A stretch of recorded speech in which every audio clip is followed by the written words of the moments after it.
यशया अध्याय 59।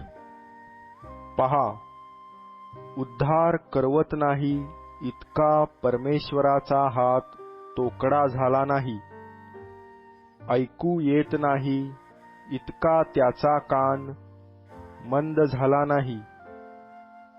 तर तुमचे अपराध तुम्ही व तुमचा देव यांच्यामध्ये आडभिंतीप्रमाणे झाले आहेत।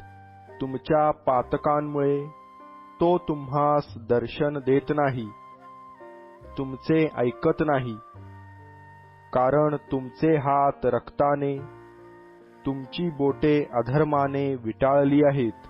तुमची वाणी असत्य आहे, तुमची जिव्हा दुष्टतेचे शब्द पुटपुटते। धर्मास अनुसरून दावा करणारा कोणी नाही, आणि सत्यास स्मरून खटला चालविणारा कोणी नाही। लोक पोकळ गोष्टींवर भिस्त ठेवितात, कपटाने बोलतात। ते उपद्रवरूप गर्भ धारण करितात आणि अनर्थाला जन्म देतात। ते नागाची अंडी उबवितात, कातिणीचे जाळे विणतात। त्यांची अंडी खाणारा मरणारच। त्यातले एखादे चिरडिले तर त्यातून फुरसे निघते। त्यांची जाळी पांघरण्याच्या उपयोगी नाहीत। ह्या आपल्या विणकामाने त्यांना स्वतःस झाकता येत नाही। त्यांची कामे केवळ उपद्रवजनक होत, त्यांच्या हातून बलात्काराची कामे होतात। त्यांचे पाय दुष्कर्म करण्यास धावतात, निर्दोष रक्तपात करण्यास त्वरा करितात। त्यांच्या कल्पना अधर्माच्या असतात, त्यांच्या मार्गात नाश व विध्वंस असतात। शांतीचा मार्ग त्यास ठाऊक नाही, त्यांच्या वाटात न्याय नाही।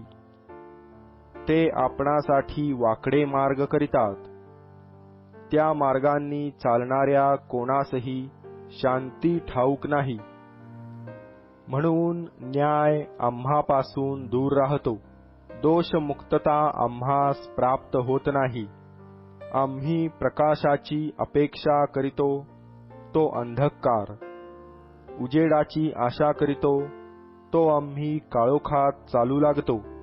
आम्ही अंधळ्यासारखे भीत चाचपतो, नेत्रहीनाप्रमाणे चाचपतो।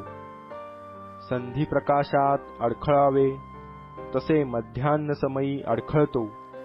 धष्टपुष्टांमध्ये आम्ही मृतवत आहो। आम्ही सगळे अस्वलांसारखे गुरगुरतो, पारव्यांसारखे घुमत राहतो। आम्ही न्यायाची अपेक्षा करीतो, तो त्याचा पत्ता नाही। तारणाची आशा धरितो, तो ते आम्हापासून दूर राहते।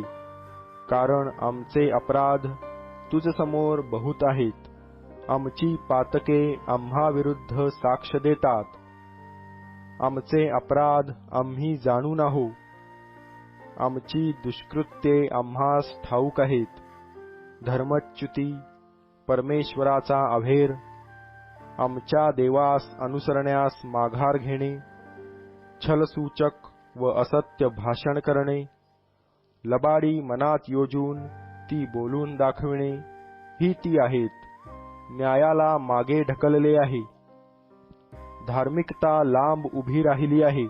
कारण चव्हाट्यांवर सत्य अडखळून पडले आहे, तेथे सरळतेचा प्रवेश होत नाही।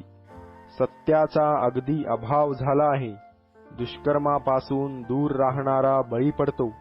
परमेश्वराने हे पाहिले व न्याय नाही म्हणून त्याची इतरजी झाली। कोणीच कर्ता पुरुष नाही हे त्याला दिसून आले, कोणी मध्यस्थ नाही म्हणून तो विस्मित झाला। तेव्हा त्याच्याच बाहूने त्याला सहाय्य केले, त्याच्या न्यायत्वाने त्याला आधार दिला। त्याने उरस्त्राणाप्रमाणे न्यायत्व धारण केले व आपल्या मस्तकी तारणरूप शिरस्त्राण घातले।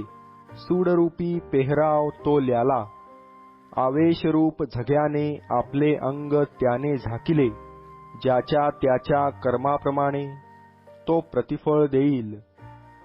म्हणजे आपल्या शत्रूस संताप आणील, आपल्या वैऱ्यास शासन करील, द्वीपांचे उसने फेडील. ते मावळतीपासून परमेश्वराच्या नामाचे भय बाळगितील, सूर्याच्या उगवतीपासून त्याच्या प्रतापाचे भय बाळगितील.